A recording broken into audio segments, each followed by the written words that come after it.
Welcome, everyone, to Chasing the Diamond, the Black Pacific Ocean Memory and Slave Trade Routes to the Americas, a virtual panel event that is part of the UCI Humanities Center research collaboration, Roots of Enslavement in the Americas.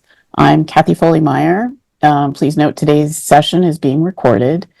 I'm a mixed media artist who completed a Ph.D. in visual studies at UCI in 2023.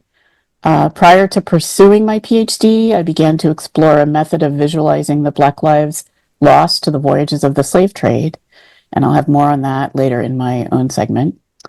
The public programming for this project includes this panel, an art exhibition that I have curated called Descent and Transformation Volume 1, Voyages to the Americas, that opens November 9th at Residency Art Gallery in Inglewood and runs through December 21st.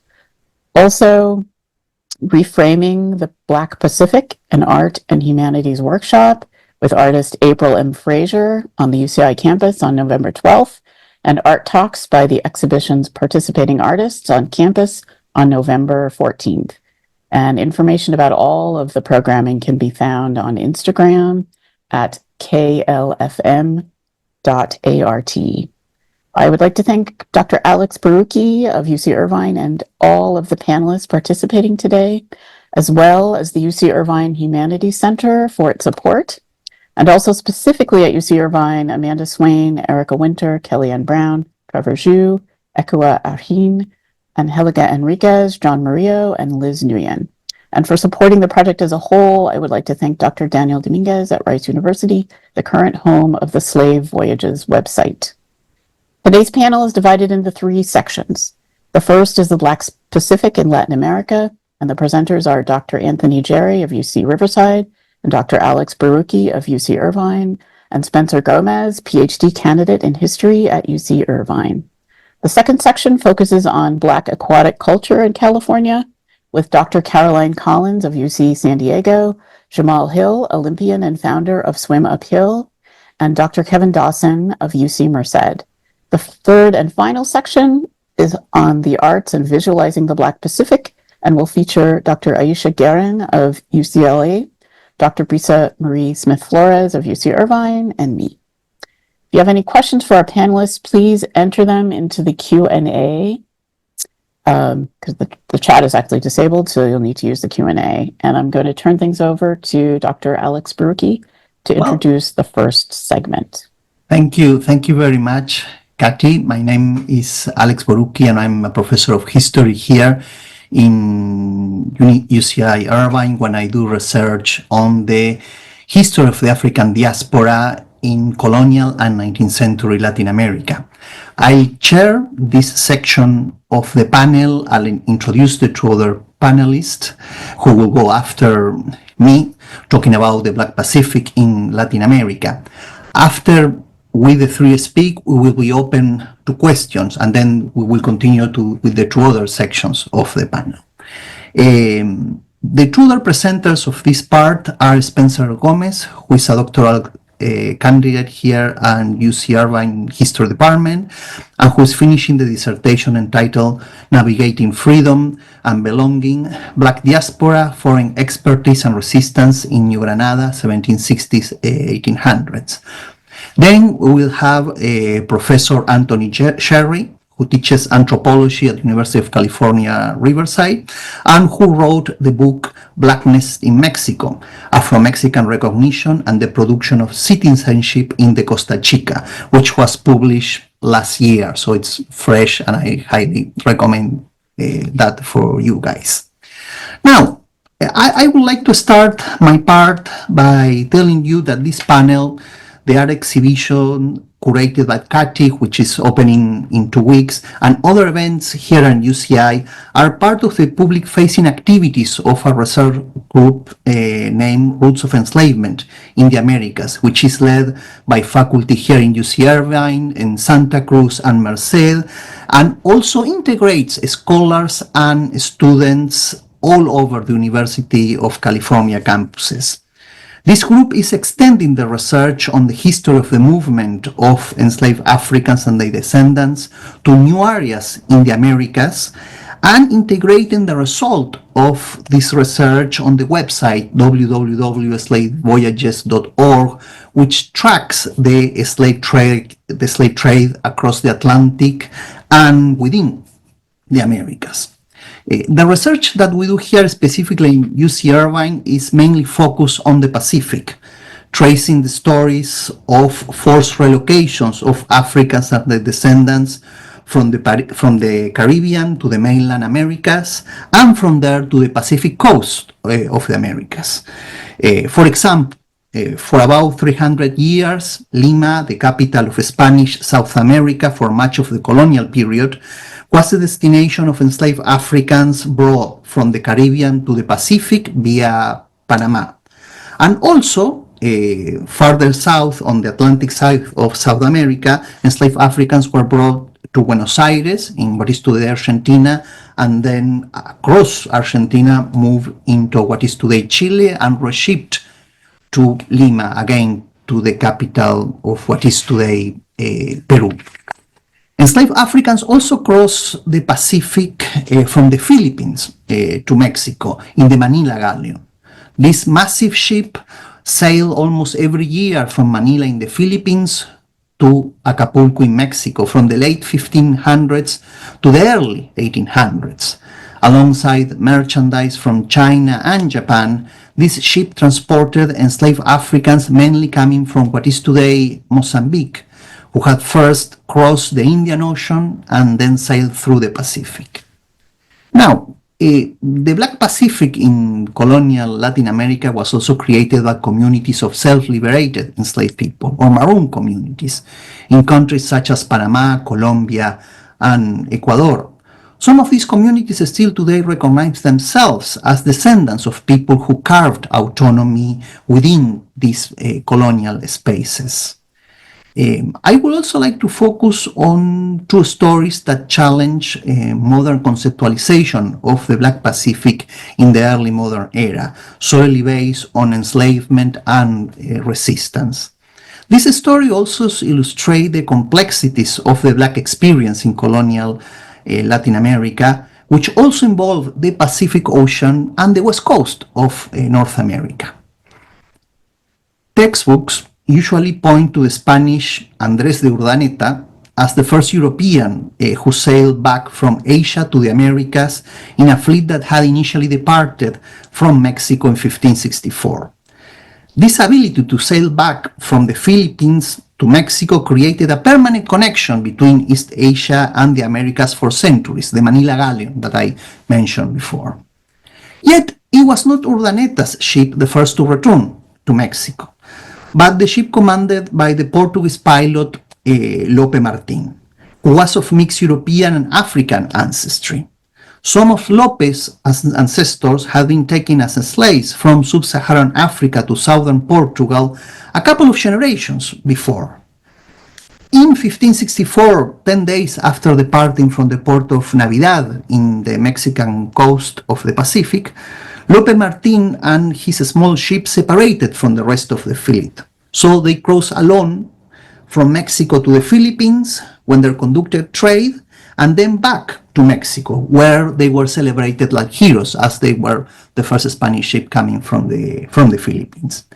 Yet authorities in Mexico tried to punish Lope Martin because he had separated from the rest of the fleet, particularly after the rest of the fleet came back. And they sent him back to the Philippines, where he would have been probably executed. Lope Martin and the crew mutinied against the captain and took over the ship that was taking him to the Philippines again. And Lope probably lived the rest of his life as a leader of an autonomous crew in a ship in Micronesia, indeed, a little bit west from the Philippines. East, actually. This story is part of the research of UC Davis professor Andrés Reséndez in his book Conquering the Pacific. Moving 2 centuries ahead, and this is the second story, we should note too that Mexicans of African ancestry migrated to Spanish and Mexican California, Alta California, as free men who served as soldiers and militiamen, defending the system of presidios and missions established in Alta California, this California, from the 1770s to the era of the Mexican independence in the 1810s. These men and some women came from today's Mexican states of Baja California, Sonora, and Sinaloa, all of which had sizable populations of African ancestry, as most of the Mexican states of the Pacific. While free, they moved to California to become landowners, accepting land grants from the Spanish and the Mexican government to secure this area as part of the Spanish Empire and then Mexico. Cameron Jones, who is a scholar with whom we have been working, a historian in Calipolis, San Luis Obispo, is working on a digital project mapping their presence in the missions and presidios. This project first shows that Afro-Mexicans were mainly located in Southern California rather than in the Bay Area, though they were in every Spanish settlement in this area. Also, within Southern California, their most significant presence was in the mission of San Gabriel, which means in Los Angeles, in LA. These Afro-Mexicans were probably half of the non-indigenous population of Los Angeles during the first 40 years of this city, if not all the way up to the time that California became part of the United States. So, to conclude, I hope these brief remarks about the experiences of the African diaspora illuminate the crossroads and overlapping spaces of the Pacific, Mexico, and California.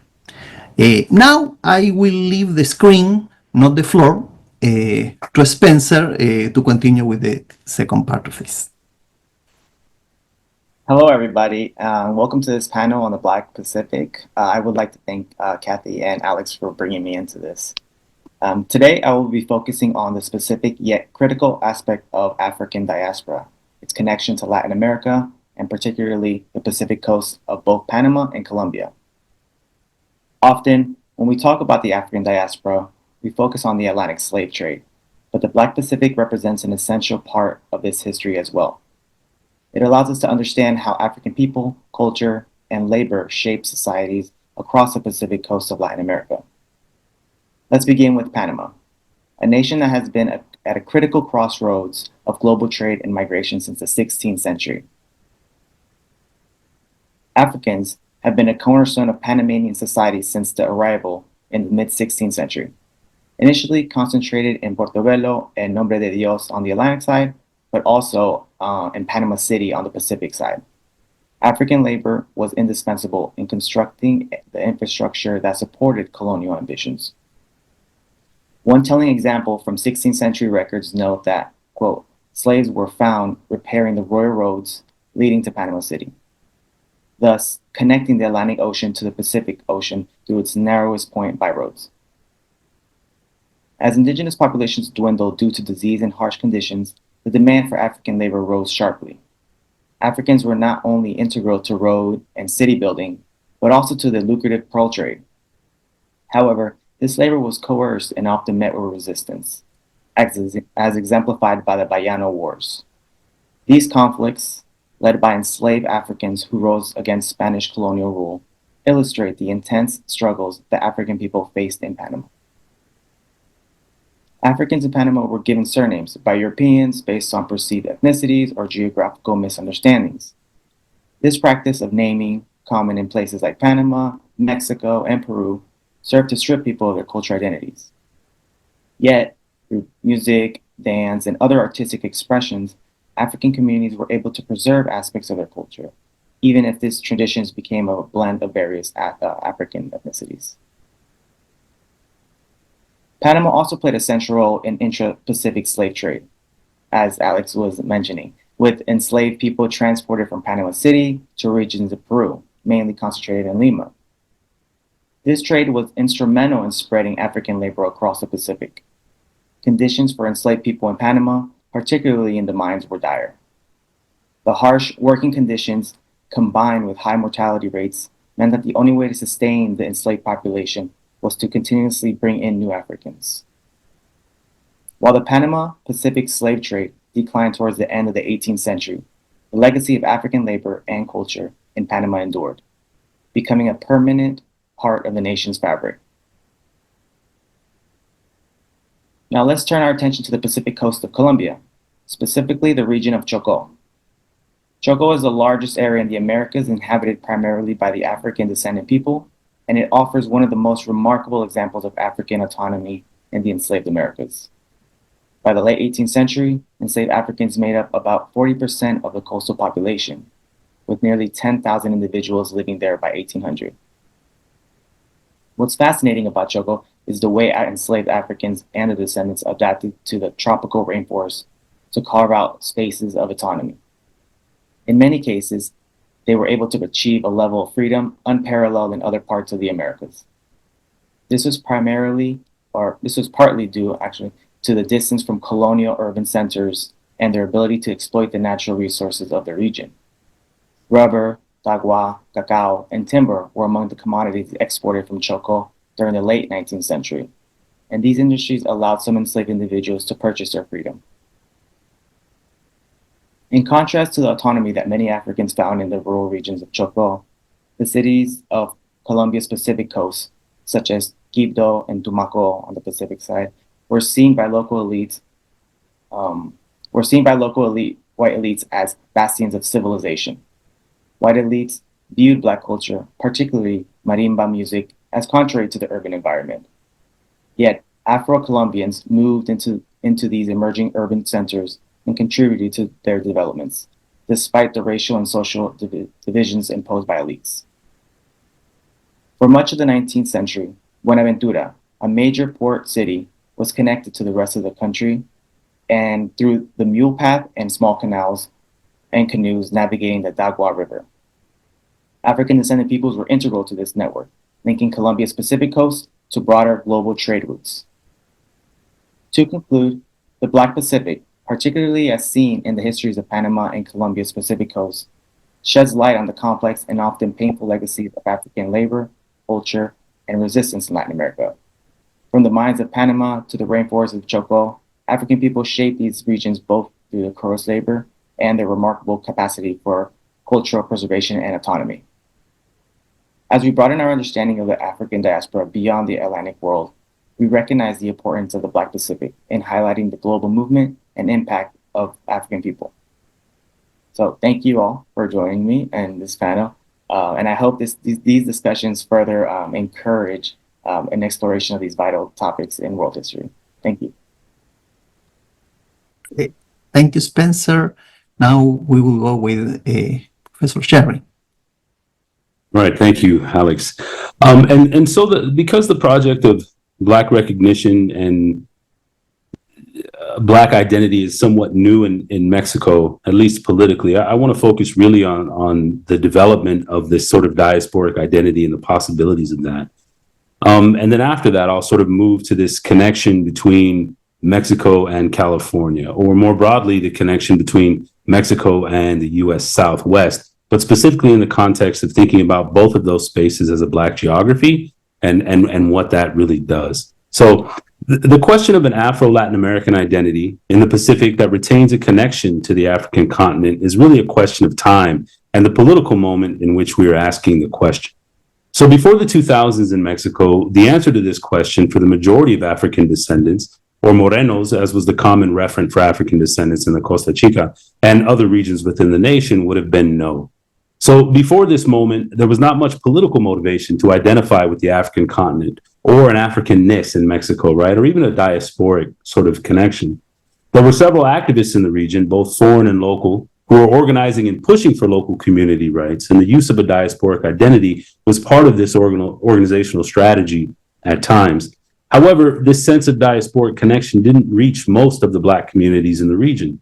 And at this time, the African connection seemed to be more of a preoccupation of non-Black academics and the few Black activists and educators who were promoting the idea of the third route in the 1980s, as well as organizing the local community events, such as the Encuentro de los Pueblos Negros in the Costa Chica in the 1990s. So then the question then really for me is what changed from then until now?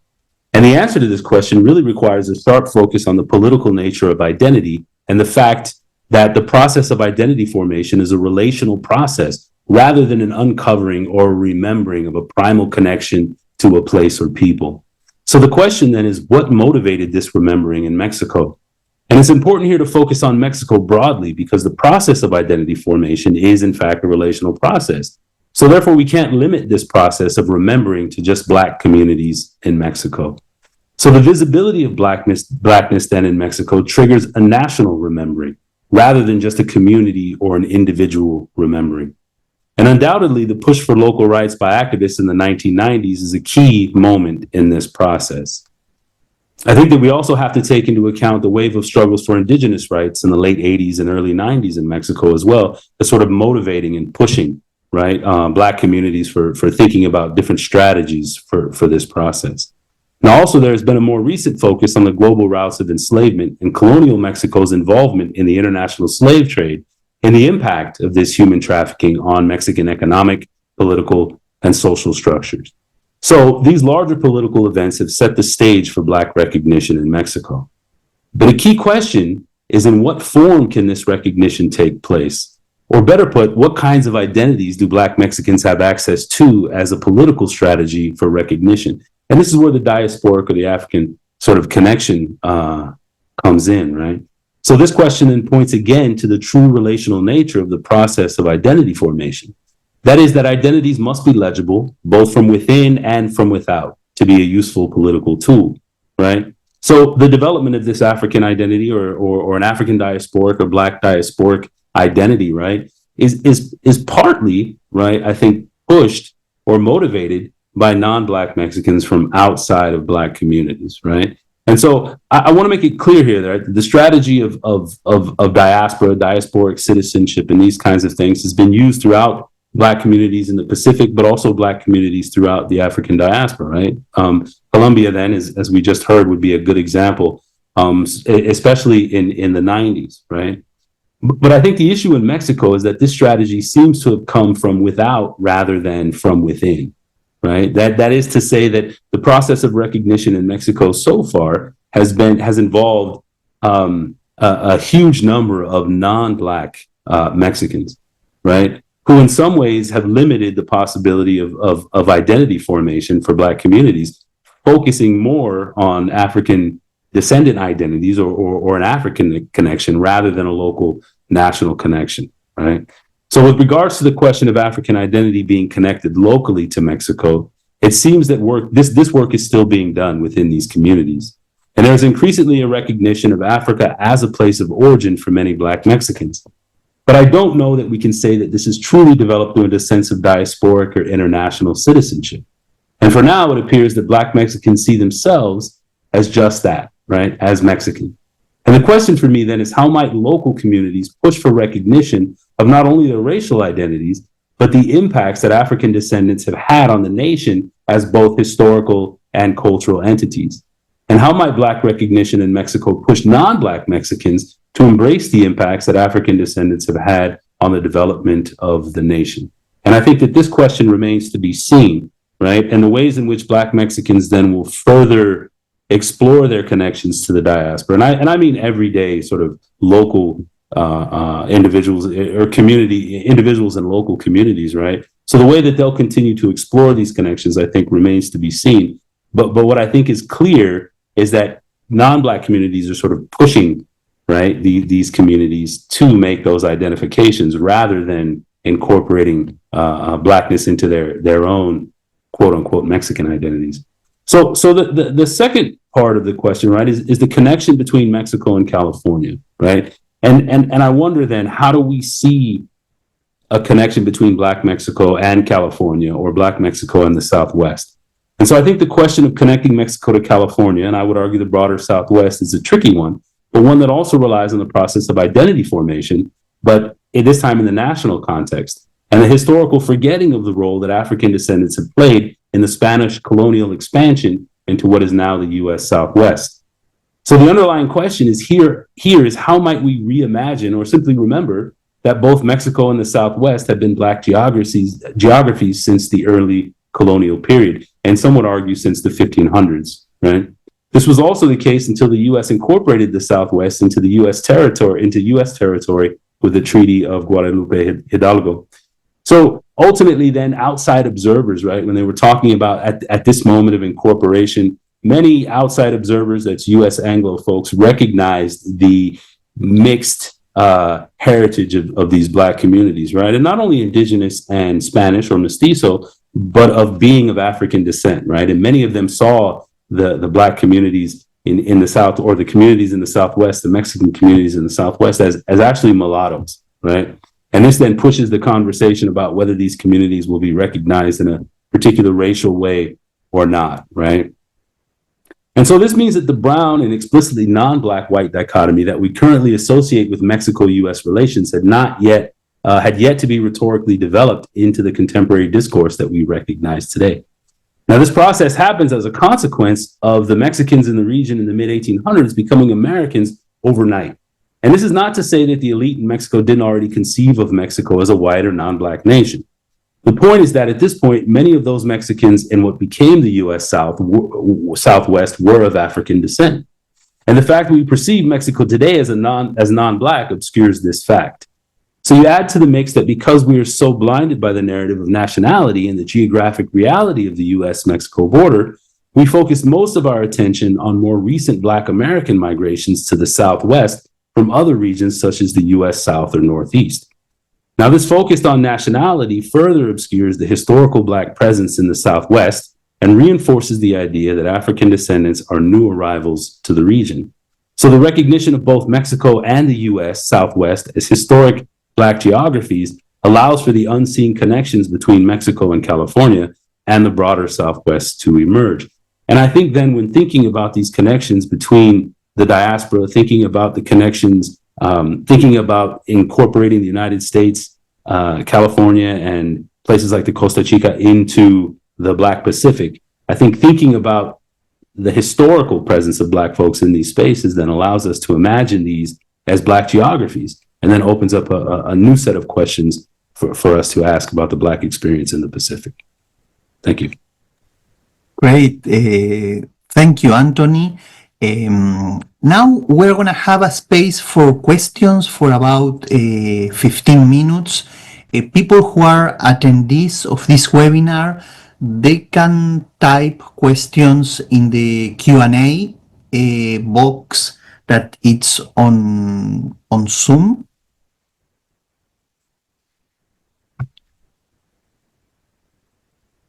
It's funny, right now Zoom sent me a message that in order to confirm that I'm speaking in English, which is extremely funny. Yes, I can confirm that you are.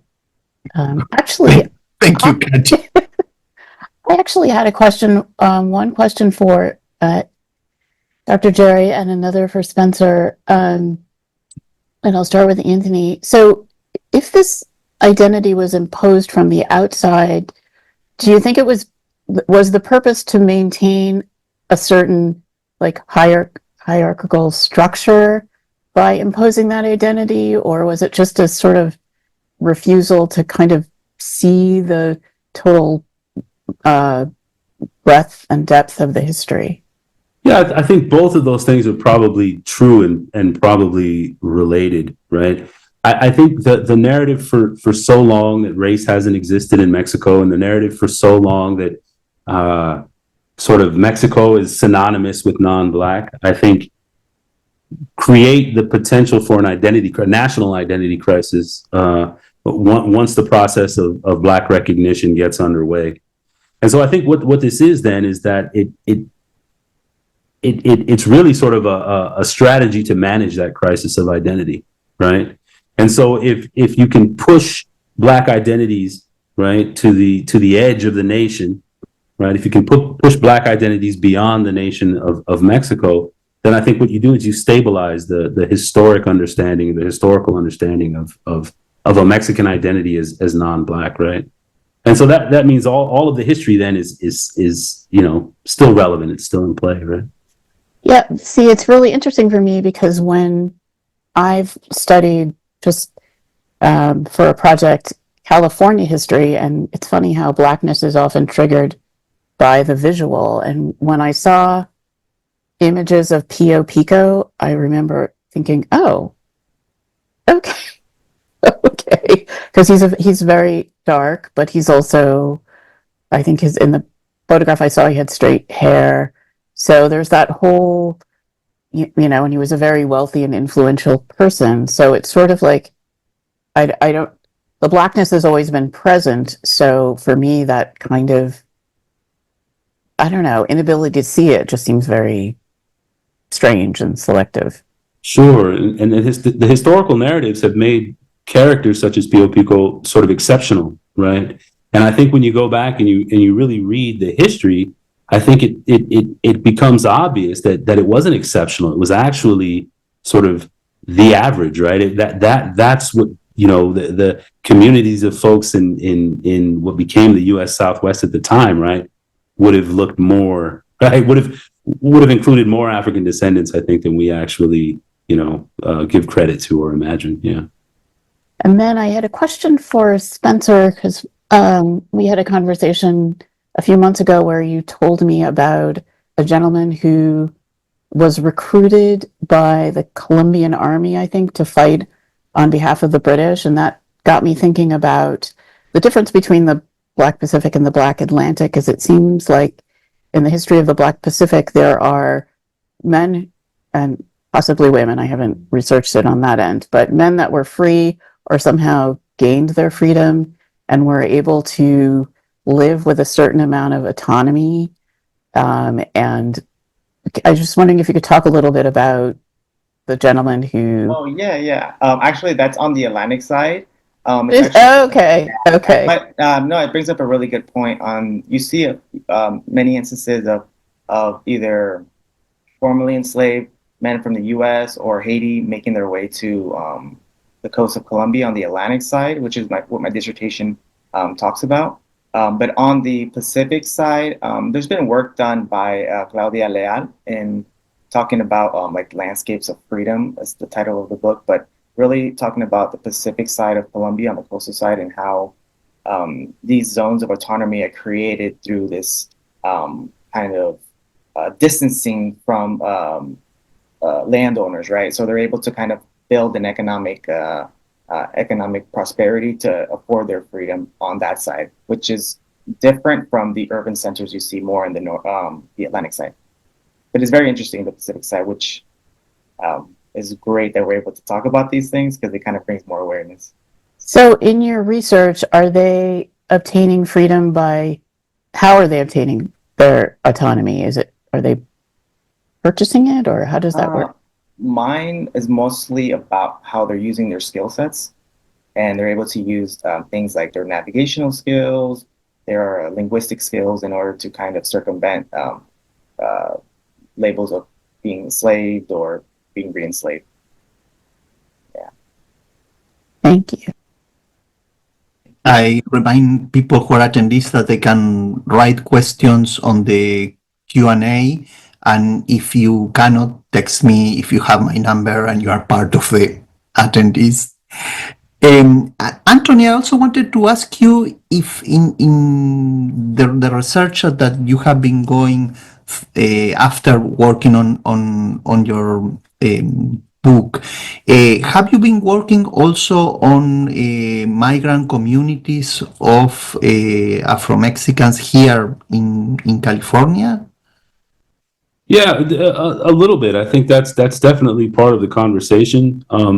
For me, that work is really thinking about how it is that Black Mexicans enter what I see as sort of a different racial economy in the United States, and what that means then to their sense of themselves, their sense of Mexicanness, and the ability to connect to other Mexican Americans in the United States, and how a racial economy in the United States sort of in some ways limits those possibilities, right? Just because, you know, the idea of the mutual exclusion, right, or of Blackness and Mexicanness in the United States, right, is even more explicit, I think, than perhaps in Mexico. But yes, I am doing some of that work and thinking about the diasporic connections there. And I just wanted to highlight a comment from one of our panelists. Brisa, who said that Mexico's second president was black, but is often depicted as darker, but not explicitly black, which is another example, I think, of what you were talking about. Yes, that's the history of how the pictorial depictions of Guerrero, the second president of Mexico, had been through the 19th and the 20th century. If we saw through the artistic depiction of the 19th century, he's becoming more white as the 19th century progresses. And then in the 20th century, I don't know exactly more or less which decade, whether it's the 30s or the 40s, but around that time, he's becoming of more dark complexions in the visualizations or representation of him. We do have a very small portrait when he was still alive or right after he passed away, that I used while teaching this kind of subjects. But then all representations have been just without some kind of connection with the person. Indeed. Okay. I was just going to pop up and say that I found a photograph actually of Pio Pico that I was going to try to share on screen. That will work. Let me see.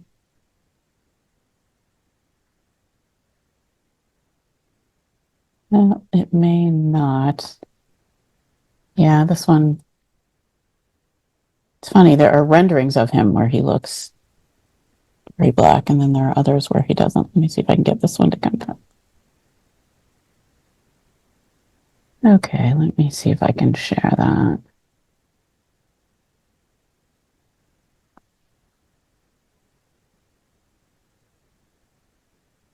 Oh, sorry, doesn't look like it's going to happen. Okay. Oh well.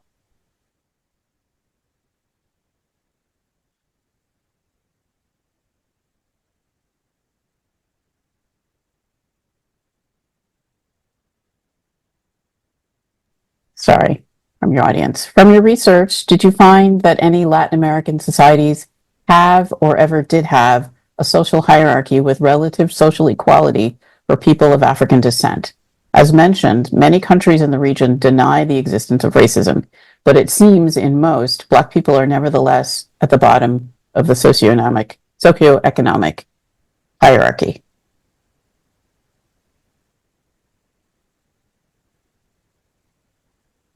Who would like to tackle that question? Well,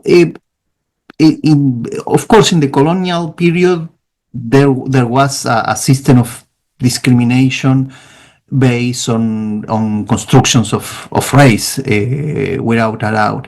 And part of the 19th century, during the times of independence and the constructions of the new nations, part of this creation of the new nations was the negation of race in the type of things that Anthony was mentioning of we are all Mexicans, or we are all Peruvians, or we are all Colombians in that sense, which makes more difficult to do research regarding racial identities from the sources of the time of the 19th century.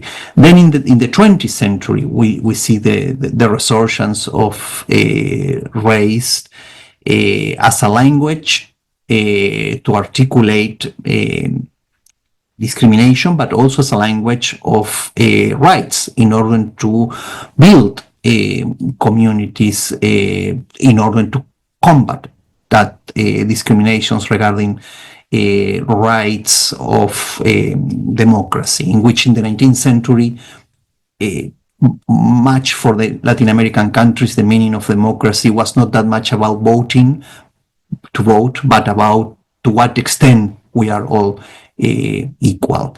And in the 20th century, that's a little bit different indeed. I think that's what you just said kind of also addresses the second question from an audience member, which is how how can we continue to combat anti-Blackness in Latin, Hispanic, and Chicano communities? Is it uplifting these histories and stories? And I think anyone in the panel, on this section of the panel, can answer that. Yeah, I don't think it's just uplifting these histories and stories. I think that's important, but I think also recognizing that these stories aren't just stories and experiences of African descendants in these particular places, right? The history of African descendants in Mexico is the history of Mexicans, right? It is the history of the nation, right? And I'm doing some work on food right now, for example, right? And this new project of cultural recognition is pushing African descendants to sort of relinquish, right, any sense of property or any sense of ownership they have to a broad sense of Mexican culture, and sort of create their own understanding, right, of a unique African descendant or Black culture in Mexico. And what that does then is it sort of divorces them from that property, right, from their claims to a broader the impact that Black folks have had, right, on the broader national culture. And I think food is one of those ways to see that, right? So the things that we think of today as your stereotypical traditional Mexican foods, right? Black folks had a part in that, right? A lot of those ingredients, right, are ingredients that come from the slave trade and those kinds of things, right? And so not just uplifting the stories as if they belong to Black folks, but really understanding how it is that Black folks, African descendants, have impacted, right, the production of these national cultural, all these spaces in Latin America, I think. Great. And we're reaching the 15 minutes of that part of the section. Perhaps I think, Kathy, if we move along to the second part and with you presenting the three panelists for that. Okay, we'll do that. Perhaps at the end of towards the end, each of the panelists can talk about how they came to their research, because that was a question asked by some undergraduates in the audience. Great. Okay. So, I'm going to go on and introduce the second group of panelists. Caroline Collins, who I believe will be going next, is an assistant professor of social and spatial justice in the Department of Urban Studies and Planning at UC San Diego, where she is also affiliated with the Democracy Lab, the Design Lab, the Indigenous Futures Institute at the Scripps Center for Marine Archaeology, and the Scripps Center for Marine Archaeology.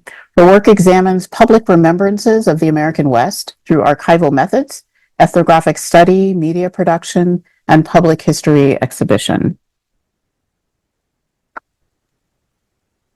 Thank you so much. Oh, you know what? I was going to just, sorry. I think I'm going to introduce all of the panelists, and then that way sorry about that. Really quickly, Jamal Hill is a two-time Paralympian and bronze medalist, representing Team USA in para-swimming. As the founder of the Swim Uphill Foundation, Jamal has made significant strides in promoting swimming education as a tool for empowerment, with the goal of teaching 1 million people globally to swim by 2028. His work bridges sport, community activism, and social impact, underscoring his dedication to expanding access to aquatics and utilizing it as a catalyst for social change. And wait, yes, sorry. Yes, sorry about that. Dr. Kevin Dawson is a historian of the African diaspora at the University of California, Merced. His scholarship considers how enslaved Africans recreated and reimagined Atlantic African maritime traditions, including swimming, surfing, underwater diving, canoe making, and fishing. These traditions made captives' exploited lives more bearable by providing them with a sense of cultural continuity, meaning, and belonging. Thanks.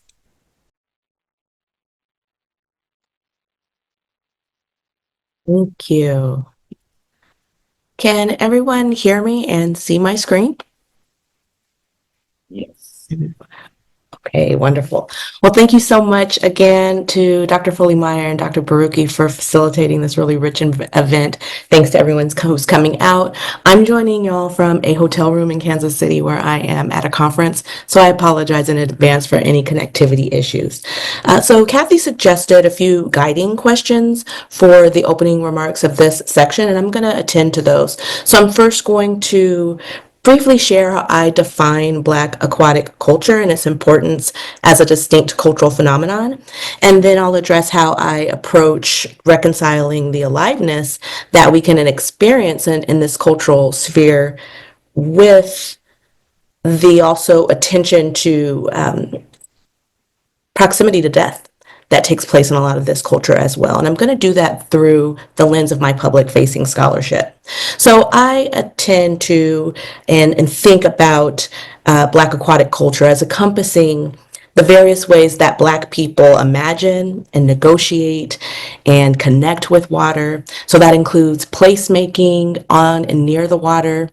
And that includes things like Black beach enclaves that can mean material and embodied forms of being with and on the water, from craft making like boat building to surfing and swimming. And at times, this broad definition also includes metaphorical connections to the water as well, or the ways that Black people imagine the water as a space of leisure and play, or pathways to forms of freedom and autonomy. And that's an expansive understanding of Black aquatic culture, which is often antithetical to how we go about the work of micro-level historical examination. And it's one that I attempt to convey in its capaciousness in my public history exhibitions, Take Me to the Water, Histories of the Black Pacific, which examines people of African descent's long connections to the Pacific in what's now the U.S. Pacific, so California, Oregon, Washington, Alaska, and Hawaii. And there's two versions of this show. The smaller banner exhibit that you see here, which was made possible through California Humanities and is touring in locations right now. It's in Port Townsend, Washington, and we'll go on to Oregon next. And then there's a larger physical gallery, which will debut at the Maritime Museum of San Diego with the assistance of the National Endowment for the Humanities, which will open in August 2025.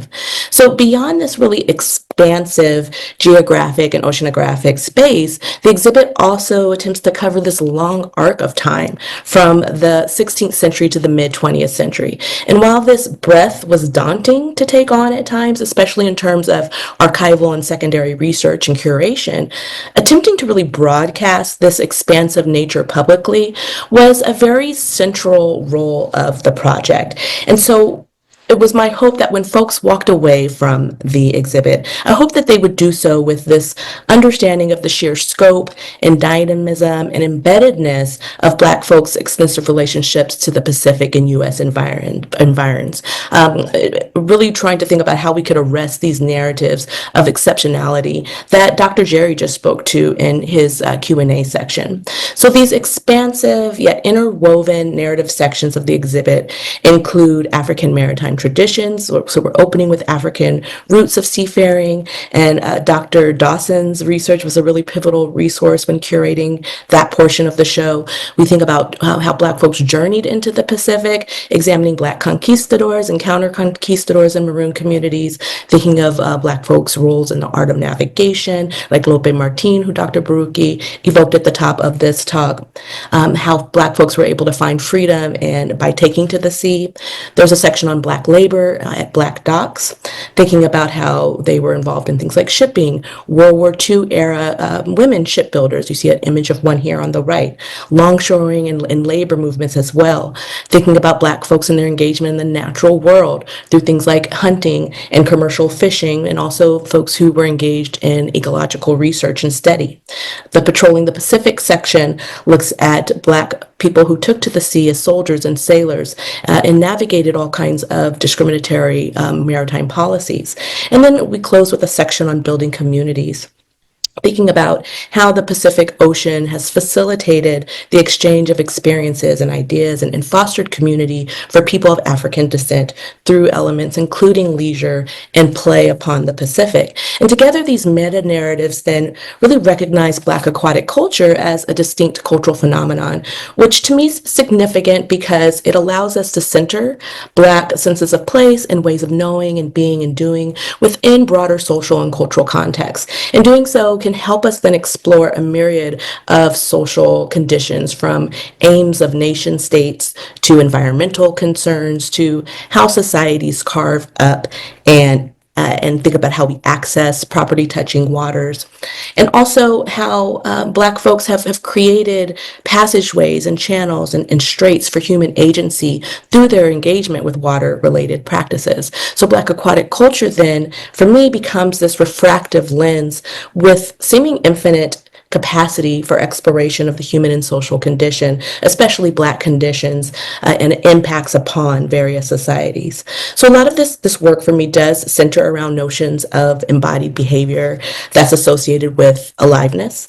And that said, the relationship between Blackness and death, on and near and via the water, is important to acknowledge. Rhetorically, when people in the US think about Black people in ships, and a lot of my work is centered on the US, often when people do that thinking, they think about the slave ship, and for very valid reasons. Slave ships were key technologies of a centuries-long project that resulted in the largest forced migration by sea in human history. And during these voyages, enslavers tossed Black corpses overboard, living Black subjects leaped into the deep in final acts of self-emancipation and agency. And this history upon the water was part and parcel of the development and maintenance of colonial empires with long-lasting tentacles that continue to impact us and carry all kinds of economic and sociocultural and political implications to this day. So proximity to death upon the water then represents significant history. And the majority of my work, however, does not closely examine death. I really try instead to approach my attention to Black aquatic culture through not through a lens of either or, but one of yes and. Yes, these very real histories of death carry tremendous significance, and Black bodies and minds and spirits have also long lived and continue to experience aliveness, including emotions of joy and fulfillment upon and near the Pacific. And so I suppose that prism then not only represents a particularly scholarly approach for me, but in all honesty, it's a spiritual one as well. And I know that my co-founders and collaborators at Black Like Water at UC San Diego are certainly inspired by the notion of Sankofa, where we use its iconography even in our materials. And we embrace this ancestral practice of reflecting and respecting the past in order to build notions of futurity. And in this respect, then, this attention to aliveness through our projects like Black Surf Week, which you see here, within this broader acknowledgement of proximity to death, then, becomes a reparative and healing practice as well. So that's my 7 minutes, but thank you for taking the time to listen, and I look forward to engaging in questions with you as well.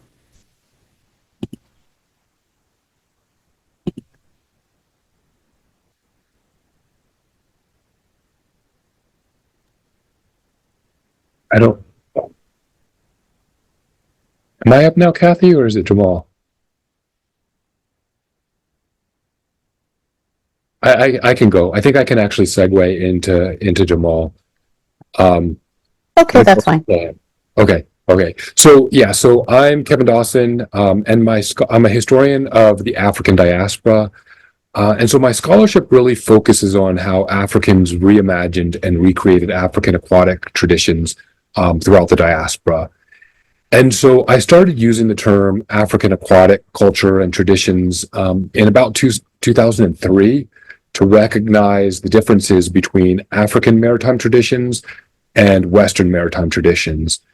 And so briefly, kind of coming out of the Middle Ages, Western maritime traditions didn't require people to immerse their bodies in water, and actually few white people were proficient swimmers, And so Western maritime history then has focused largely on men on ships and men on docks, whereas aquatics and aquatic traditions really inspired African women and men to get wet, right? To swim as forms of recreation, as sport.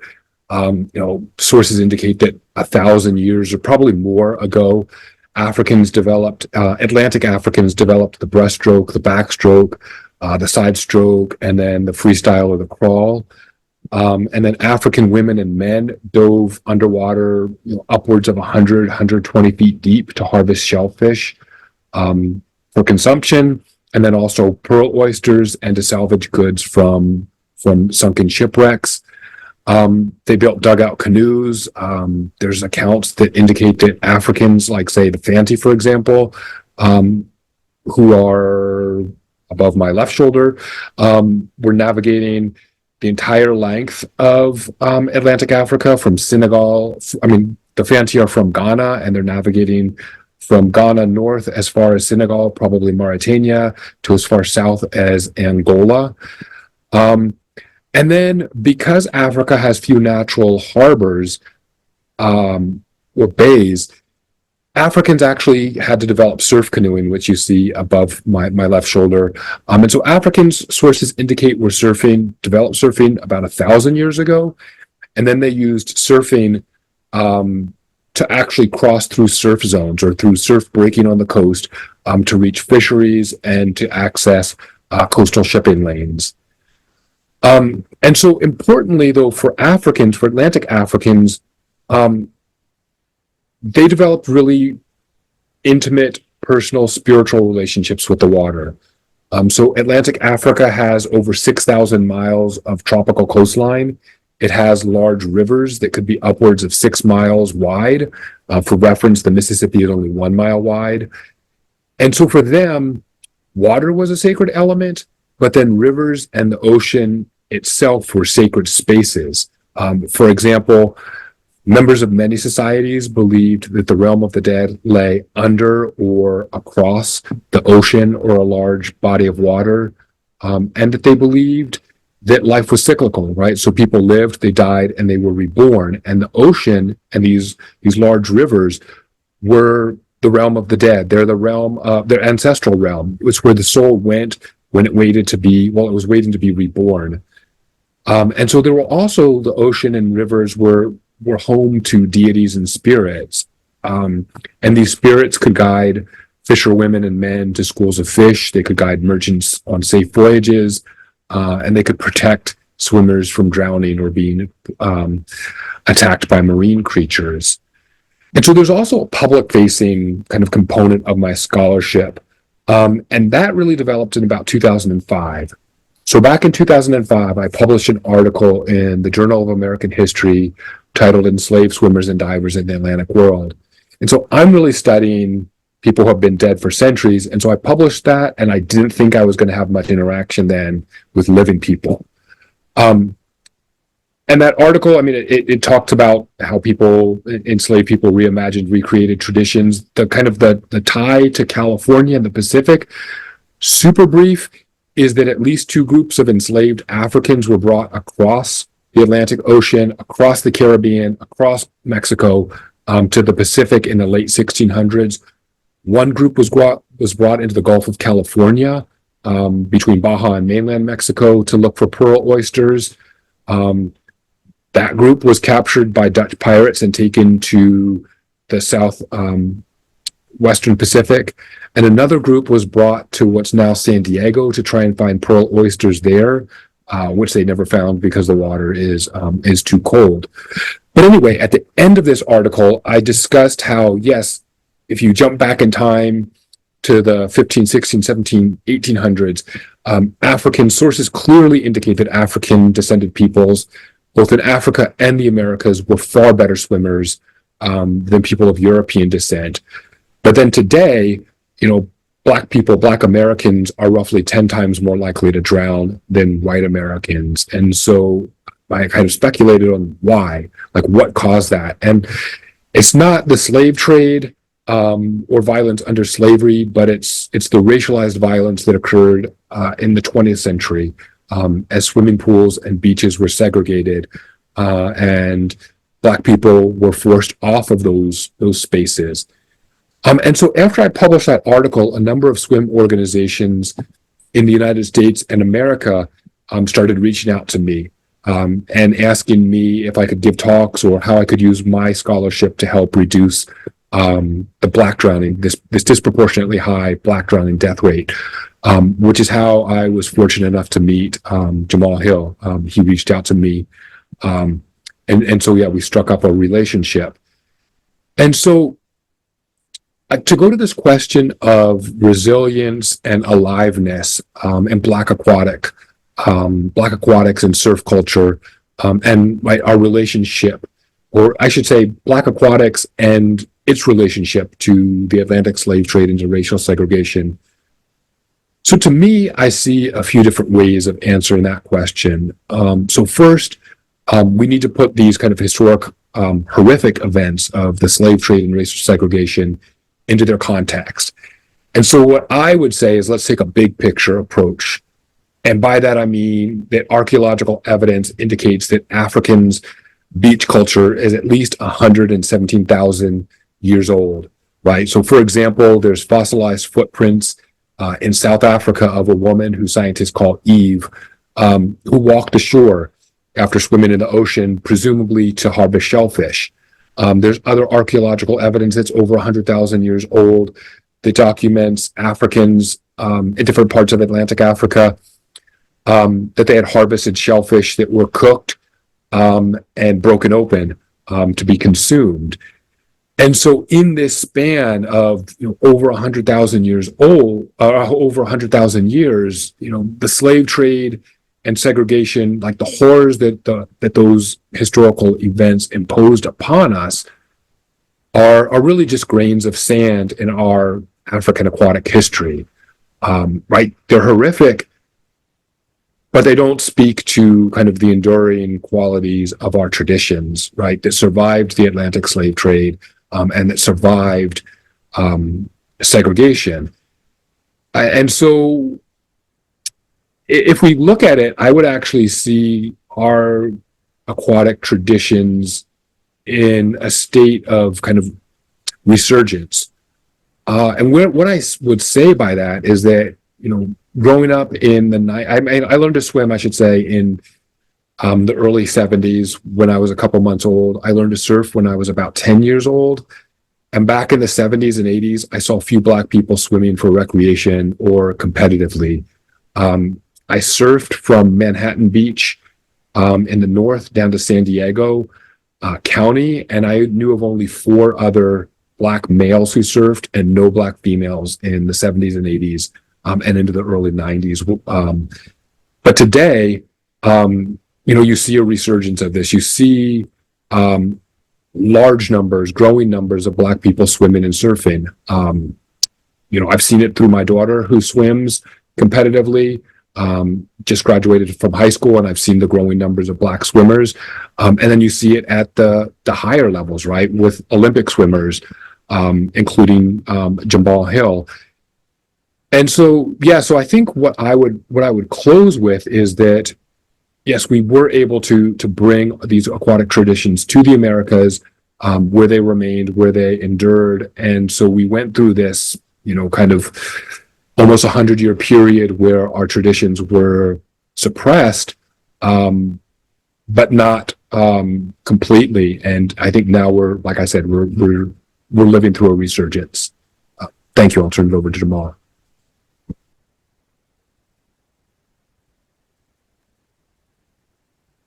Good evening, everyone. Jamal Hill, Team USA, Paralympic swimmer, 2-time Paralympian. Had the honor of representing our country in both Tokyo and Paris. I've also earned Paralympic medals, the highest, accommodation that you can earn in the sport of swimming. As Dr. Kevin Dawson mentioned, his work actually was very inspiring and led to a lot greater just development and critical thinking processes as I was living the very kind of real day-to-day struggle and labyrinth of growing a professional brand in a predominantly white institution, at least in around the world in present day, that is swimming. And being able to lean back and tie in so many cultural references, so many historical references, and even just being on this call today is a great honor. I'm even still being introduced to such a greater depth and breadth of work with such, really lovely, educated and what sounds like experienced individuals. Today, I'd like to speak to you just a little bit about, the aliveness of what is becoming, more of this modern Black aquatic culture, especially surrounding surf, and the past, and the currently as a community overcoming this idea of it being a culture of death. And really where I'd like to just begin is slightly from a biblical standpoint here. I'm a man of faith, so bear with me. I know we got lots of people of different beliefs and practices here, but from a biblical standpoint, there are really two key words that communicate what I'd like you to take away from my next few minutes. One is tradition, and one is inheritance. And both have to do, obviously, with not only the history and the present, but the future of the African diaspora as it pertains to aquatic celebration. I'd like to begin with tradition. Tradition, the root word of tradition is actually trade. Just recently I was reading and I came across this story of Samson. I'm sure many of you have heard the stories of Samson, right? And his hair and pulling the tower down on top of people. Well, there's one story of Samson where he's traveling through the desert and he comes up against 1,000 enemies. And he looks to his left and he looks to his right and he sees the jawbone of a donkey in the sand, and he picks it up, he dusts it off, and then he proceeds towards the enemies. And it's a pretty gory scene. But long story short, at the end of it, Samson is the only one standing.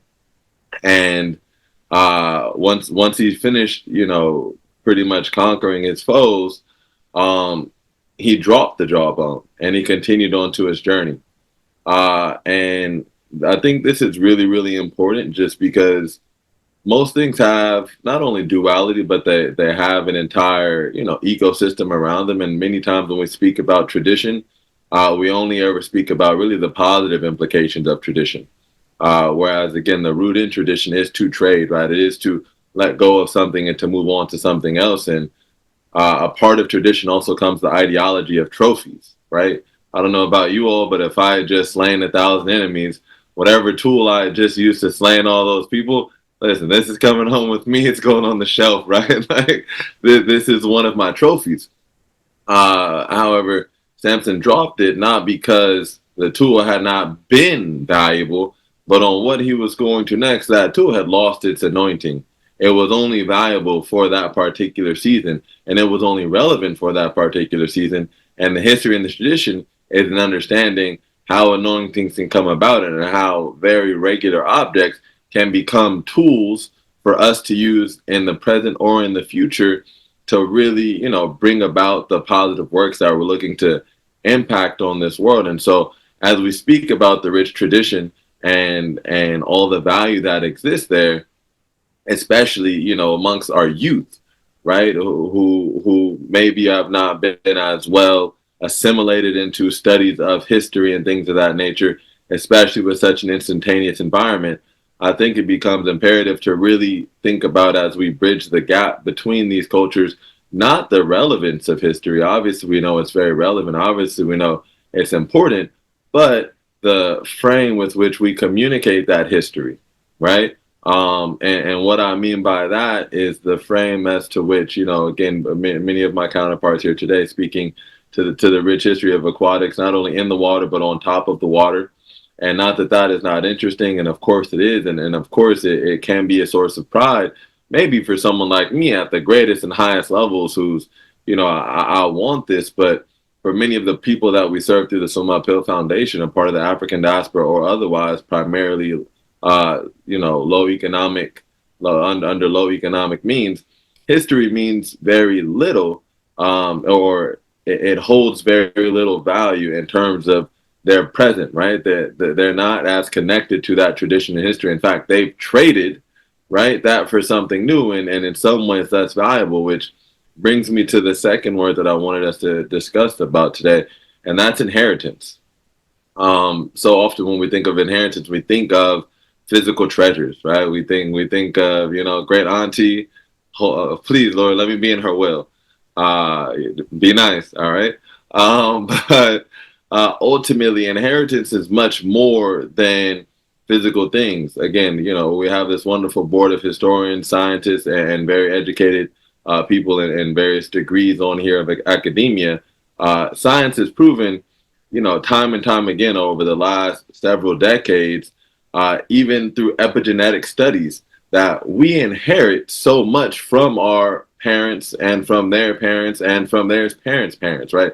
It's more than just the color of your eyes or, the texture of your hair. And it's a lot more than just, whether or not you get the house or the car. It actually has to do with preferences and diet. It actually has to do with certain proclivities towards action, certain beliefs, things like this. This is the true inheritance of humanity.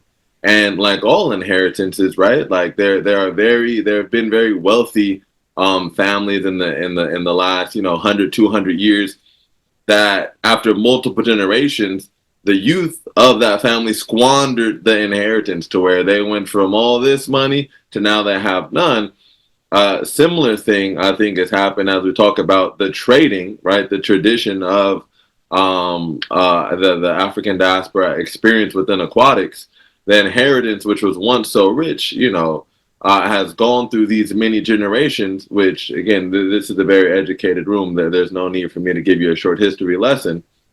That inheritance has been diminished and diminished and diminished from a place of value to now, right? Many of our communities, and this is not to be pessimistic, I do believe that things are definitely on the rise, even from a historical perspective, that there's lots to support that. So I mean this not as to be a detractor of the greater African diaspora community as it pertains to aquatics, but just to shed light on the inheritance that exists, which is in recent generations, ultimately inheritance from communities that do not celebrate aquatic spaces. And it really all ties in here as I close this out and open up the floor for questions. Through our work at the Soma Pill Foundation, and we do work, I'm in Southern California, but we have programs actually in Colombia and Medellin. We have Colombians in Mexico and Oaxaca, and really, really expansive. It's so interesting. There are many organizations, many groups that work in this space. And again, I'll close it out with this one. We've all heard like the stereotypes, right? Or not stereotypes. Just ignorance, right? Like Black people don't swim. Two, we're all very familiar with, the matrix of kind of like, white savior. But three, you've got this national and international, last really great academic endemic, which manifests itself in drowning, right? Lack of access to education to be viable in these spaces. And it is primarily, reflected in cultures of color, African diaspora, low economic means, internationally. And you have all these groups, you have all this money, you have all these resources, and they come into the communities and they're there, hey, we've got the caps, we've got the goggles, we've got the swim gear, we've got the swimming pool, we've got the instructors. And I'm sure many of you can attest to this yourselves. Maybe something like the Black Surf group that was even highlighted. The name escapes me, so forgive me. But for many of these organizations, they come in and no one comes. And the reason is because not that maybe the resources are not there now, but exactly what this surf group has identified, there is no connection to the community, right? There has been no cultivation, right? There has been no trading of this inheritance, which was one of fear, one of neglect, one of lack of embrace in recent generations. to shifting it to, hey, this is a space where I see myself. I'm entertained by this. I enjoy this. I thrive in this, and allowing that tradition to then start to be reshifted and ultimately reinterpreted and re-experienced, so that our current generations may pass on a new inheritance that actually reflects those of our ancient ancestors. So I appreciate the moments that you've allowed me to share with you. I hope that you're able to take something away. With that, I pass it back over to Kathy to open up for questions. Thank you very, very much, Caroline and Jamal and Kevin. I actually have a question, and there was a question in the Q&A, which I will for you, Jamal. But before we get to that, I was curious, and this is for everyone, do you find, when I think about the culture as it relates to the ocean, Western culture as it relates to the ocean, there's a framework of conquering the ocean, of traversing it, of controlling its power, of navigating, but also using it as a space to conquer other nations historically. Do you think that, is there a difference in Black aquatic culture? Is that same kind of impetus, that sort of structural motivation and the use of the territory of the ocean, is it the same in Black aquatic culture?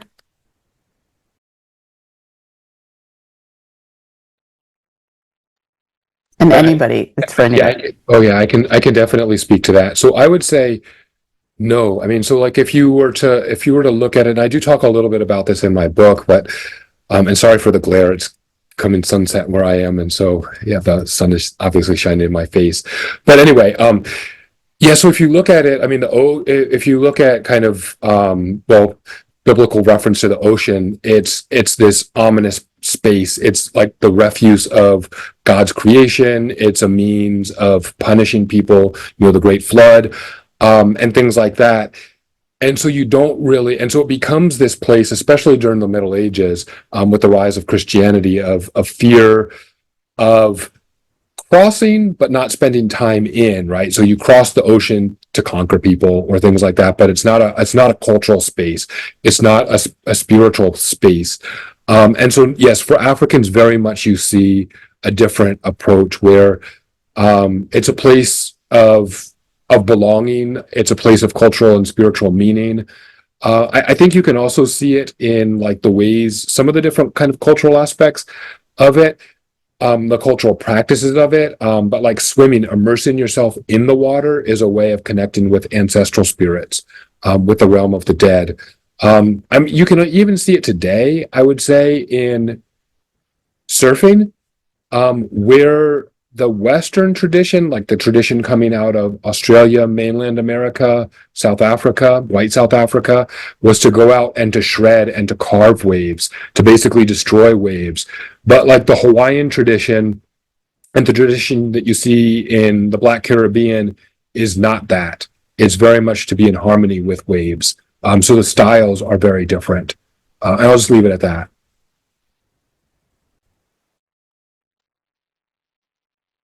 Yeah, I have a question for Caroline, or you, Caroline, you want to answer that too? Sure, I'll take your question. I'll just briefly build off of Kevin's and our even just own anecdotal evidence and our on-the-ground programming at UC San Diego. We've also seen some of these differences as well as we kind of train our UCSD recreation partners. We have swim tests for our participants before they go out, and we've even been trying to change the nomenclature around that to a swim assessment, where it's not about being able to conquer the test before you go out, but being capable to be in the water and able to stand at knee length water. And then also we're thinking about what does it mean to just be out on the board, even if it's riding on stomachs as opposed to standing. And that's also taking us to think about things like accessibility on the water. So we definitely are seeing these different approaches as well. But Alex, your question? I wanted to ask you if you can tell us a little bit how was your experience with the reception of your exhibitions, the reception of the public with your exhibitions. I mean, One of the things that's really remarkable about those banner exhibits is they're highly modular, affordable, able to travel well, and to go into these communities, and often in smaller museums or historical societies or community centers or libraries, and able to reach folks who might not be going to some of the traditional large-scale museums. And what's been really interesting in some of the Q&As, I've been able to see it in a couple of places in person, and then also I've had a couple of Q&As either in person or by Zoom, is the types of water stories that visitors are bringing with them to the exhibit and in response to the exhibit, from their own family histories, and from their own personal archives as well. And so the response has varied from site to site, and it's done so in ways that often kind of reflect some of the microhistory on the ground at the exhibition site. So in Sacramento, for instance, some of the visitors were thinking about things like their family's relationships to longshoring. And that makes sense. They're not that far from some of the ports in San Francisco. Whereas where it's in Port Townsend right now has a large fishing community and boat building community. So there were folks who were speaking to that as well. And so the exhibit so far, it's still kind of in its infancy as it's on the road, has been accepted and really embraced in all of these dynamic and interesting ways. It's going to be interesting to see how the physical exhibit launches at the Maritime Museum of San Diego. That particular location brings in all kinds of folks from various locations, including off of cruise ships. So people are coming from different parts of the U.S. And so in preparation for that exhibit, we had UCSD or undergraduates who were collecting surveys. And some of the responses that we got were quite hostile. When we were asking things like, how interested are you in this type of knowledge or learning about this? And so that's something for us to think about as well, that we also know that there are some people who have adverse reactions to the stories as well. Thank you, Caroline. I have a question from the audience for Jamal. And the question is, in your opinion, are Paralympic athletes properly and effectively supported by the public and institutions? In addition, do you feel like racial disparities are exacerbated in Paralympic sports when compared to Olympic sports? A very, very loaded question. Yeah, we're being recorded, so I'm always choice with my words. That's okay. That's okay. I'm actually interested in whether you make a distinction as an Olympian, because I feel like you don't actually do that. You know what? Well, that is so. In my opinion, right? I'll speak both to my opinion and what I've experienced as the general Bain's opinion. If you don't mind, I know it was a two-parter. What was that first part regarding? Sure. It's, in your opinion, are Paralympic athletes properly and effectively supported by the public and institutions? And in addition, do you feel like racial disparities are exacerbated in Paralympic sports when compared to Olympic sports? Yeah, absolutely. So regarding Paralympians versus, not versus, but the perspective of Paralympians and Olympians, and ultimately it sounds like what we're discussing here is equitable practices between the two. Number one, to me, it doesn't necessarily matter so much. That said, I've had my wrist slapped more than a few times by allowing others to address me as an Olympian. The Paralympic community sees undoubtedly a lot of value no, I'm a Paralympian. So again, to me, it's not such a big deal. I grew up in like a sticks and stones household. Like, as long as you kind of got it, good enough. But definitely to our larger community, which I'm proud to represent, the nomenclature Paralympian, when addressing a person that's reached the highest level of international sporting and are living with a disability, representing their home country on the Olympic Paralympic platform, that's actually really important. And it actually is a great sign of honor to go ahead and just make sure you address people as that title, whether it be Olympian or Paralympian. That said, Olympian and Paralympian, in the United States at least, and the United States is actually not a leader in this, but we're definitely, part of the forward movement. Our governing organization in the country is called the USOPC. When most people think about Team USA, and I think they do this on purpose, they mistakenly think of it as a governmental organization. The US OPC and Team USA is 100% a private entity. In no way does anyone that works for or represents Team USA have a .gov at the end of their email address. So that's just number one. Then number two, when it comes to the equitable practices, my opinion is, in some ways, I'm a bit of a prisoner to education and seeing, how change over time really comes incrementally, and how even more times than not, that's better than having a lot of change at once. It a lot of times becomes unsustainable. Relative to 2020, right, when I feel like maybe the whole world gained, I would say like a large step in terms of social societal awareness beyond their own experience. We all know, disenfranchised communities, and maybe disenfranchised isn't the word, but even marginalized seems a bit extreme. But I would just maybe go with less PC here and just say non-mainstream communities. The ones that really are at the intersections of all of us, right? None of us are just one thing. I'm not just a Paralympic athlete. I'm not just an African American male. I'm not just a swimmer.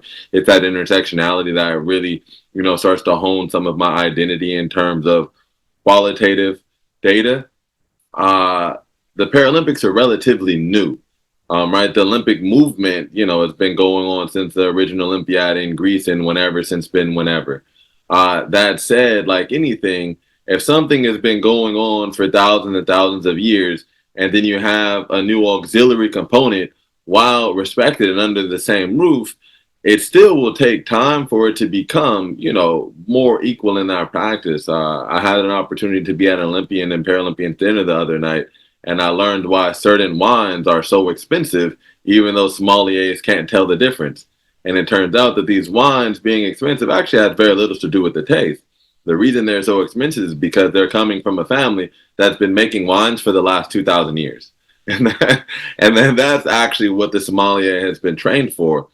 So when we speak about equity in the Paralympic and Olympic movement, fun fact, in the United States, both Olympians and Paralympians at the Olympic and Paralympic stage, when they win a medal, they receive the same amount of prize money. As a part of Team USA, everyone sees the same amount of general, resources, from health insurance to psychological services to training and access to facilities within each smaller national governing body, which is more so to say like your track and field, your para track and field, your Nordic skiing. They are ultimately a collection of minority factions, and within those, they experience different funding. The Olympic side of USA Swimming receives different funding for their Team USA monthly stipend athletes than the Paralympic side, but they're, again, run by a different organization. So all in, I think it can be improved. I think it's important to be critical of the system. Anything that we care about definitely should be, held up to the light. Should be dipped in the water, right, to prove its density and its validity. That said, I definitely am proud to represent Team USA and be a Paralympian, and I do feel without a doubt seen. And I think the movement is without a doubt being seen and recognized more than ever. Regarding the African American experience within aquatics, and I may just kind of be doing one big brushstroke here, so rein me in if I've overshot the question, Kathy. The African American experience in aquatics as it pertains to kind of pro swimming. And Kathy, so I don't want to take up too much time, but can you just restate that second part so I get straight to the heart here? Sure. The second part of his question was, do you feel like racial disparities are exacerbated in Paralympic sports when compared to Olympic sports? Is that the part we're talking about, or the? That's it. I think language is really important, right? Especially because we use dictionaries and all of these words have meanings. From a denotative standpoint, when we talk about racial disparities being more exacerbated in Paralympics, that my short answer is yes. Disparity, not from necessarily a perspective of this is good or bad, but disparity just meaning there is a more prevalent chasm. It is more obvious that there is not as much representation. 100%. Again, swimming, we already know PWI on the highest level of competitive swimming. And that's not to say it will or should always be that way. It just is a fact right now. When it comes time for us to go to the games, though, on the Olympic side, you'll see a handful of Black athletes, swimming for various countries. On the Paralympic side, unless you are coming from Mother Africa, representing, Nigeria or Angola. I don't even know if Angola actually has a Paralympic swimming team. Short of like a real motherland Africa country, you're talking to the only, you're definitely talking to the only Black African American swimmer that's a part of the movement. So the disparity is much greater. And speaking to my own experience, and I'll close with this. Obviously, I'm one man. Take this with a grain of salt. Speaking to my own experience coming up in the U.S., really identifying on so many levels with that Black African American identity. My parents are older. They grew up in the 50s. They grew up in the 40s. When I was diagnosed with my disability at 10 years old, the feeling of my parents and even the teachings always were, hey, look, young Black man, you're going to have to do 10 times more just to have a fair shake. It's already going to be tough enough, this, that, and the other. And in a lot of respects, it's okay. It's the reality. You have to be prepared. That said, even with diagnosing my disability, on the positive side, my parents shielded me from the diagnosis of my disability because they didn't really want, the potential of this young Black king to be limited to, the quality of life as defined by some scientists who just did their dissertation. On the other side, there was a very real component of shame and cognitive dissonance that came with identifying as a disabled person and how that would make an already challenging experience potentially even more challenging and less inclusive. So those are my thoughts. Thank you so much. Thank you, Jamal. I really appreciate it. Thank you so much. I think we have two other questions, but I think we're going to push those to the end and move on to our third segment on visualizing the Black Pacific. And I'm going to introduce Dr. Ayasha Guerin and Dr. Brisa Marie Smith Flores. You've already met me. I'm the last presenter. Dr. Ayasha Guerin is an interdisciplinary artist and scholar at UCLA's Department of World Arts and Culture's Dance, whose research and creative practices center socio-ecological histories, connecting human and animal experience through questions of relational, reciprocity, care, and companionship across Black, diasporic contexts and anti-colonial struggles. Their first book project, Making Zone A, Nature, Race, and Resilience on New York's Most Vulnerable Shores, looks at the colonial foundations of the city's waterfront development from the 17th through the 19th centuries and traces how conquest, slavery, and capitalism have physically altered coastal environments and ecological, relations. Dr. Brisa Marie Smith Flores is a UC Chancellor's Postdoctoral Fellow at the University of California, Irvine. She has also earned a Terra Foundation Postdoctoral Fellowship at the Smithsonian American Art Museum and the National Museum of African American Culture and History. She earned her Ph.D. in Culture and Performance at UCLA. Okay, Ayasha.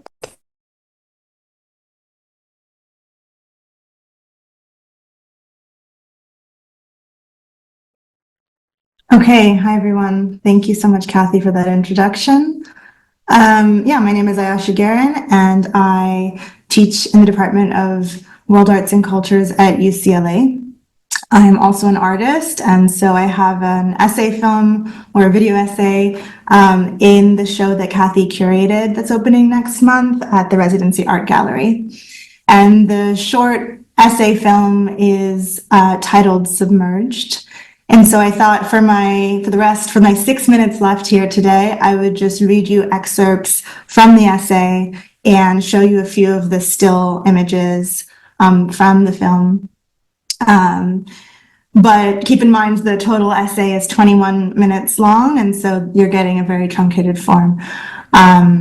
Just a quick note about my practice. So this essay film project developed from the sort of many videos that I had on my phone from many years in doing archival research in different spaces, mostly surrounding New England, but there's also footage here from Hawaii, from Puerto Rico, from Vancouver, Canada. So it really is a kind of Atlantic and Pacific story that I tell here about the history of Black whalers and the migrations of Black whalers from the Northeast to Pacific locales.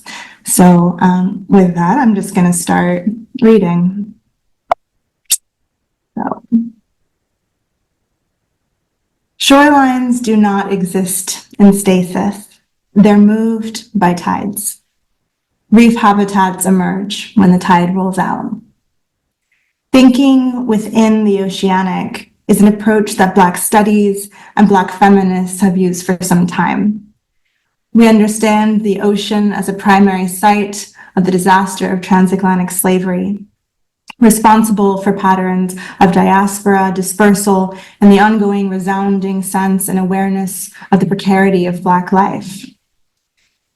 Shorelines are historically spaces of colonial conquest, of military presence, and borders. Shorelines are spaces of slavery's apparatus, and where the afterlives of slavery emerge as places of imprisonment. And shorelines are also spaces of play and of pleasure.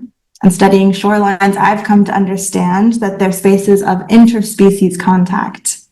And as spaces where the land meets the ship, they've historically been places of abolitionism and fugitivity, where the ship was a portal to refuge, or at least the dream of it. One reason that so many Black people lived at sea in the 18th and 19th centuries is because of the security of seamen's protective certificates. Beginning in 1796, the US federal government issued these certificates to free working seamen, which defined them as citizens. While on land, Black men would not be recognized as US citizens until 72 years later with the passing of the 14th Amendment, seamen's protective certificates positioned, at least in writing, their equal status to their white counterparts. So these papers were often faked or lent to Black men to escape slavery in southern ports especially. But what can we make of the fact that Black people had to leave land in order to be recognized as equals?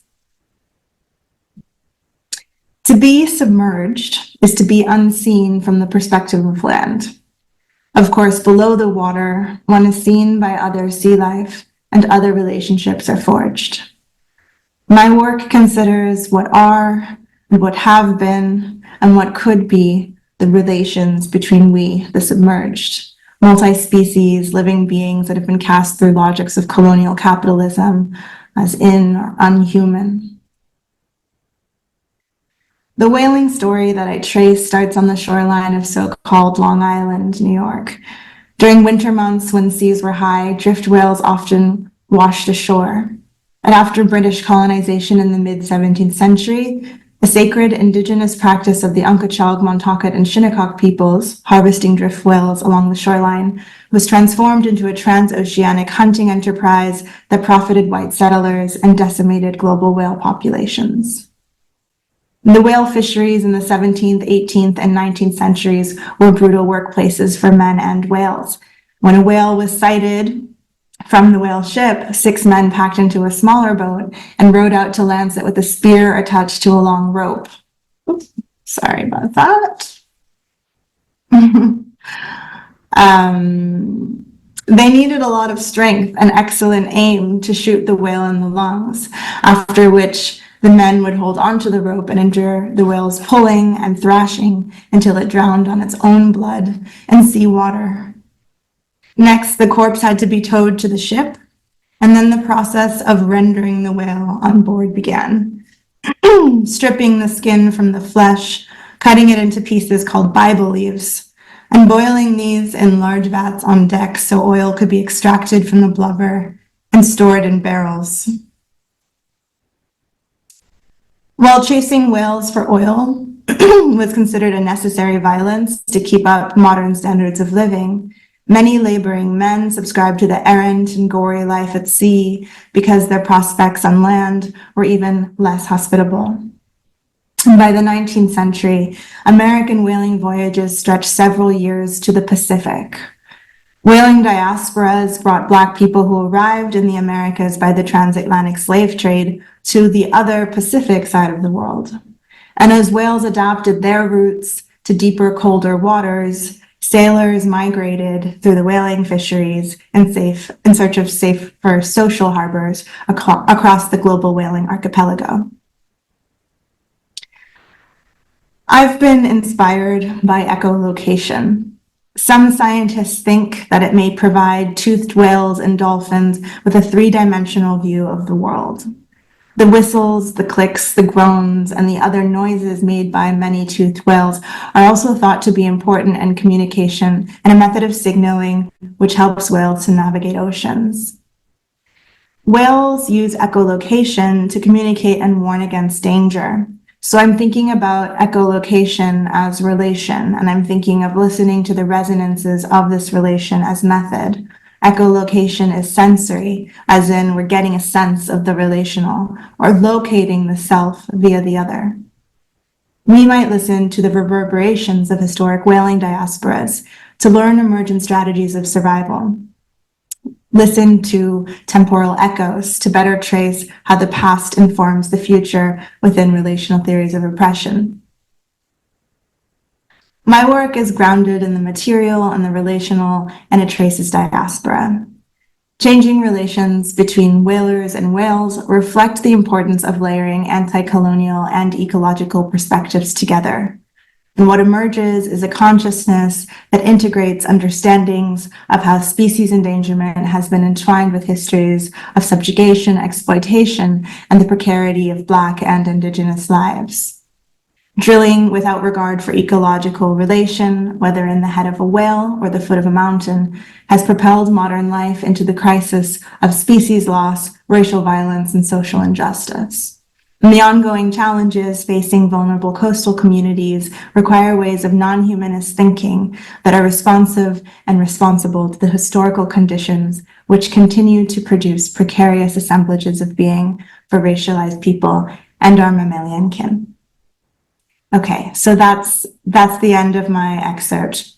Please, if you are in LA, you should check out this exhibition that Kathy beautifully curated, and I'm looking forward to our conversation. Thank you also to all of the other speakers before. This has been really fascinating. Thank you, Ayasha. Brisa, Marie, are you ready?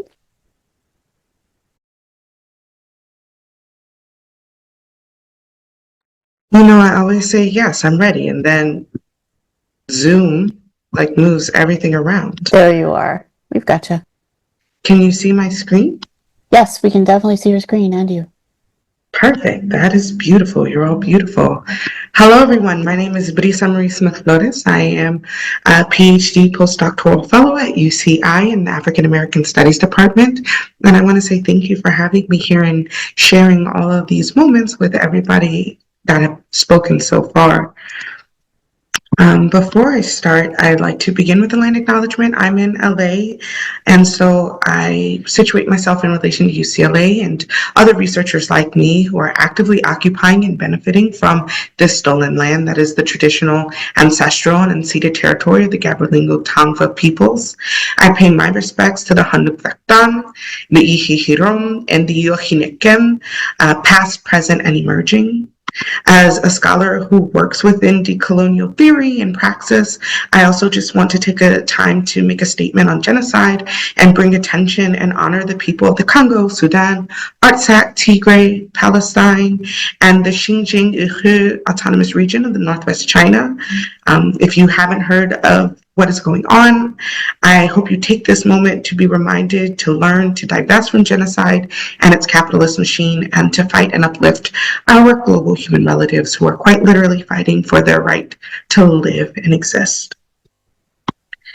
So to begin this conversation, I want to be very explicit in the fact that up until meeting Kathy and Caroline, I had never considered the Pacific as part of the diaspora. It's not that I didn't know that it existed or that people of the African diaspora weren't on the Pacific, but seeing the Pacific as a nexus of Blackness was not something in my vocabulary. And I'm so grateful for these scholars who have exposed this new world and way of thinking to me. But because of that, I begin this talk talking about the Atlantic. And that's only because these questions that I'm interested in exploring is about seeing, being seen, and representation. And so it's so easy for me, and maybe for many of us out here, to see the Atlantic. One, the transatlantic slave trade was a global phenomenon. Many of us, it is the basis of our existence here on these lands. And it is also historically the basis of our current colonial capitalist system that we know, at least in the US and the Americas more broadly. And so it becomes a very natural part of our consciousness of how Black people got to where we're at now. And so there are a lot of visual cues that we see when we enter into spaces. This is a museum that I got to spend intimate time with while writing my dissertation. It's the Museu Afro-Brasil in Brazil, which again, on the Atlantic. And here's just an example of the ways that we visualize the Atlantic. And in this room, we see remnants of a slave ship. We see weapons and technologies of violence, but we also see the humans who were victims of this human trafficking, but also people who are able to make it out, right, to survive. We see the survivors. And this is, again, part of our collective consciousness of awareness. We know these things exist. And even if we don't come into contact visually in person, the visual, or how we visualize the Atlantic, is also shared in literary forms, word of mouth, through stories and music. And so this awareness of the Atlantic is just ever present for people who are living in the United States, and again, the Americas more broadly. Here we have a slave narrative by Olade Equiano, who's also known as Gustav Ayana and or Vasa. This is just an example of the plethora of literature, poetry that we get out of these era that are helping us understand the lived experiences, identities, and histories of the Atlantic. But there's an importance for me, and as we are learning with, this exhibition and the scholars in this room, that there is an importance to discussing and understanding the Pacific as an important place or geography of Blackness. And for one hand, it provides a fuller understanding of Blackness and the Black experience. But what is really helpful for me in my research is that it presents more nuances on how to interpret the diaspora, movement, and land and belonging. And so this comes into, how do I choose to see the Pacific? And a big reason why this methodology part is very important to me is, again, as I enter into the space thinking about the Atlantic, I kind of curtail or end the story of Black agency if I'm only thinking about Blackness in relation to the transatlantic slave trade being placed onto these lands, and then exposing these stories or unveiling these stories only in relation to colonialism. Then I deny Black bodies in the Americas the agencies to reconstruct their own identities, to create new histories, and to also develop new vocabularies of movement, of bodies, of cultural identities.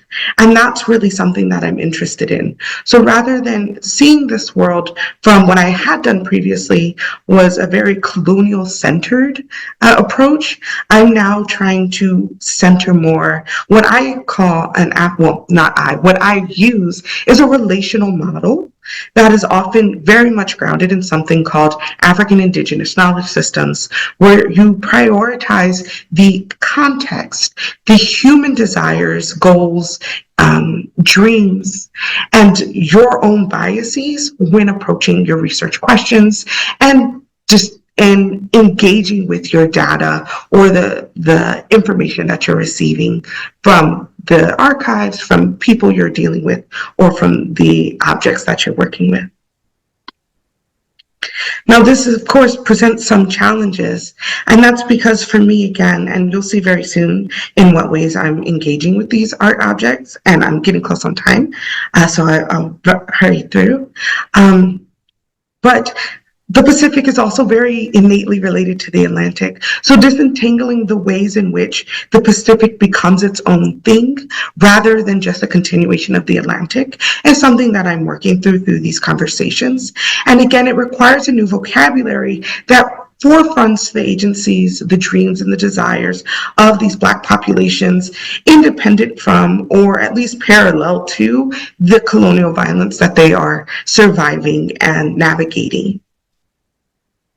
So looking at the map again, reimagining how the Pacific and seeing that the Americas, Latin America, are a part of the Pacific. And so here, again, very briefly, is the work that I engage with. Here's a museum in Guajiniquilapa, Mexico, which is in Oaxaca, very close to, I think it's like an hour and a half, 2 hours from Acapulco. So I'm sorry, it's in Guerrero, 2.5 hours from Acapulco. And this is a small museum that was created in 2004 by Afro-descendants in this neighborhood, or this small town, to really deny erasure of their Black identity. And this is on the west coast of Mexico. And so again, these are not where the slave ports were. These were not the areas in which people were being dropped off, but they were communities that were developed as a product of movement, be it because of colonialism, slavery, but also just because of movement of Black bodies. Here's a snapshot of what it looks like inside the museum. We see images of local community members that are themselves Afro-descendants. We see the costumes or the clothing for a dance called Danza de la Diablo, or del Diablo, where people do this dance that's coming from the continent of Africa. And it's an important part of cultural making within this area and within these community. And here is kind of a segue into my other project that I'm working with, which is a photographer, Tony Gleaton, who's from the United States. He's a Black American photographer who goes down the coast, the US Southwest, Mexico, and then also parts of Belize, Honduras, taking pictures of Afro-descendants. But these are images of young girls that are also from this town, Guajiniquilapa. And I bring these images up to, again, think about the ways these experiences, people's cultures, ways they visualizing themselves, presenting themselves in images, are unique in their historical origin. And how can we approach this, or specifically, how can I approach this no longer from seeing them as an extension of colonial violence, but actually from a place of Black production, love, and resilience? Here's another example from Tony Gleaton, and these are the questions that I am very much interested in. So sorry to go over so much. Thank you so much. 7 minutes goes fast. It does. It does. Thank you so much, Brisa. Really appreciate it. Okay, we're running a little short on time, so I'm going to dive in. I'm going to talk a little bit. Let me see if I can get the view to work here. I'm going to talk a little bit about ocean memory. Let's see if we can get my share to work. Screens.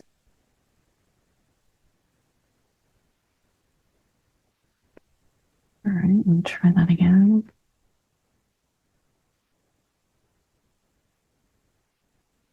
All right. If everyone can see that.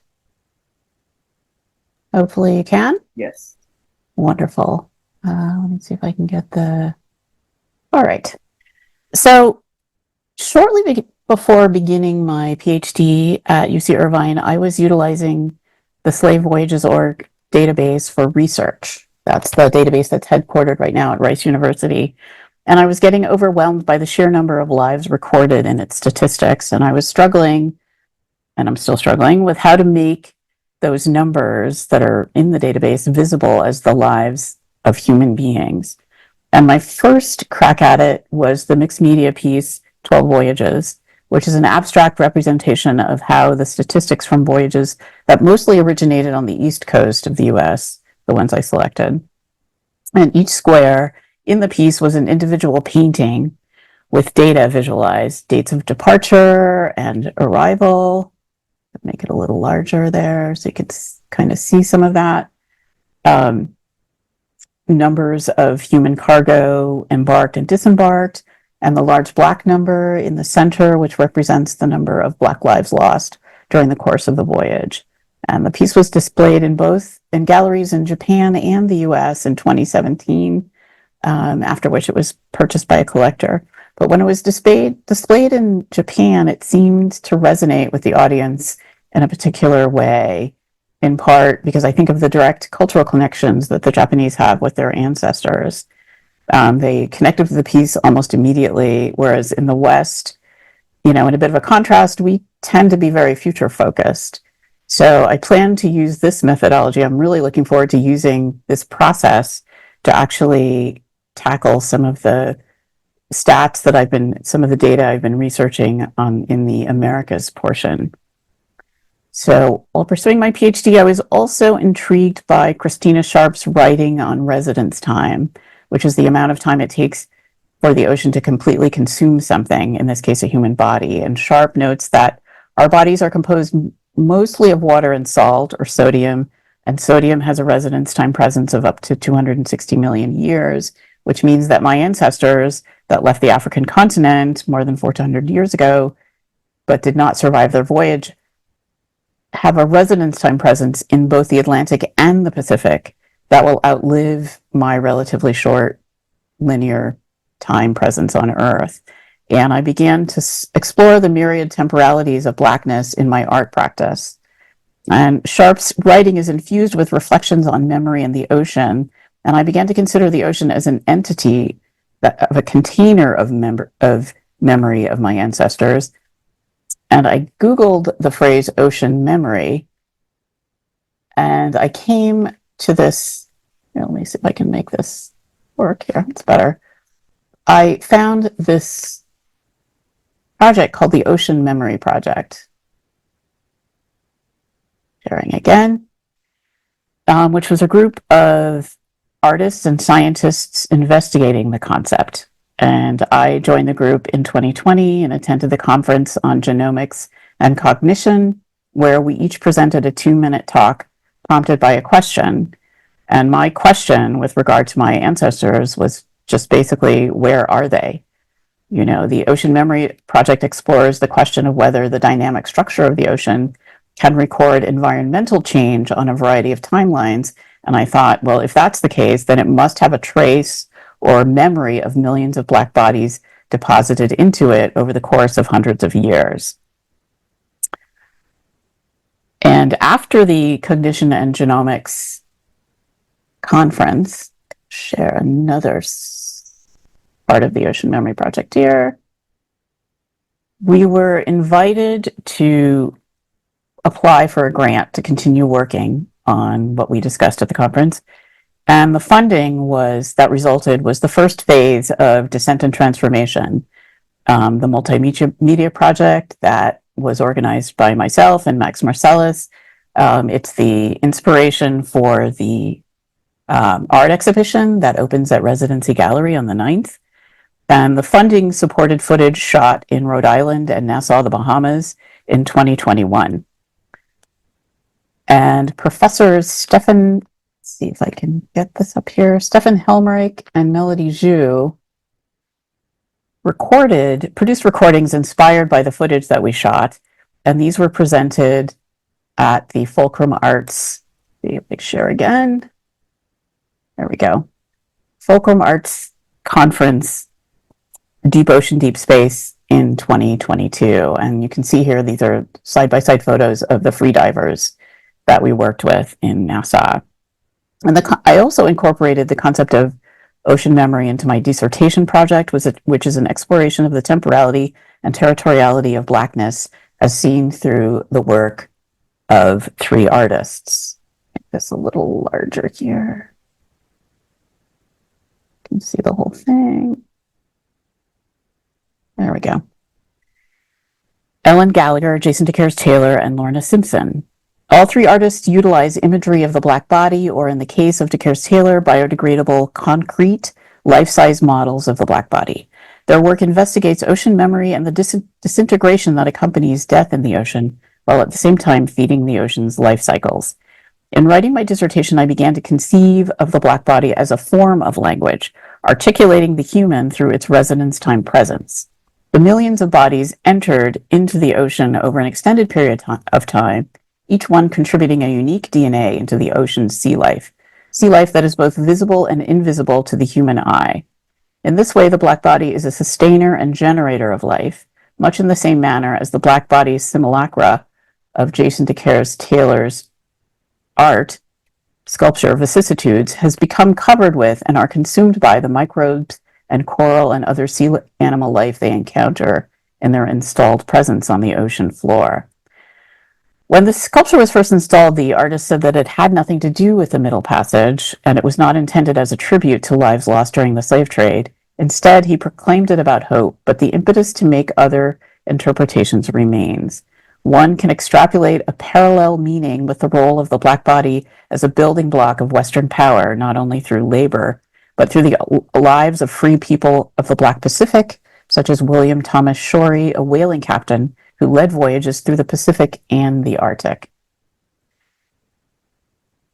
The concept of the black body as language was the inspiration for a series of abstract watercolor prints begun shortly after I finished my Ph.D., and it continues to challenge me to counteract the erasure of blackness from the history of the world's oceans. Thank you. I'm going to stop sharing, come back into view. And we're a little over time, but I'm going to see if we can possibly get to these last questions. We have two last questions for pretty much everyone. This question is for Ms. Collins, Mr. Dawson, or Mr. Hill. What has caused this resurgence of aquatic recreation among Black people in the U.S.? I can think of pop culture influences such as the films Moonlight 2016 and the live-action version of The Little Mermaid 2023. But prior to these films, what are other social and cultural influences that inspired this reconnection to the water?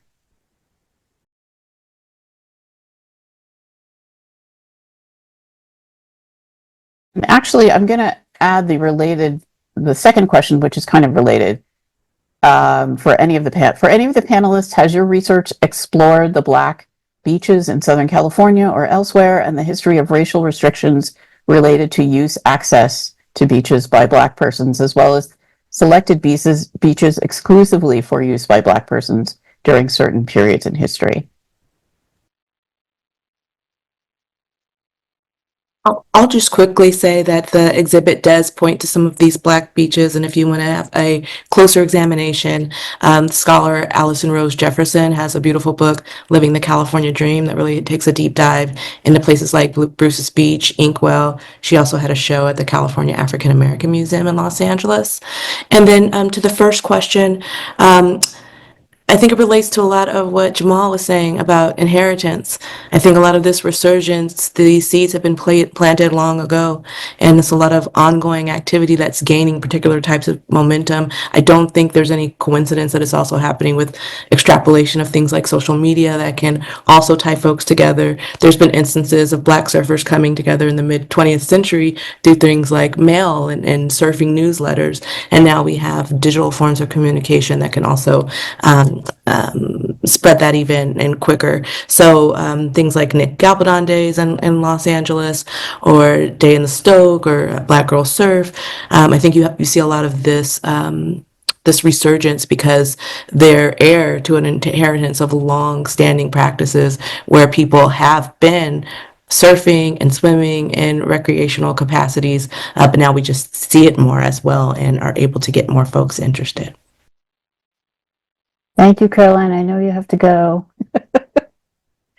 So thank you so much for your scholarship and good thoughts. I can speak a little bit to the question of Black beaches and Bruce's Beach.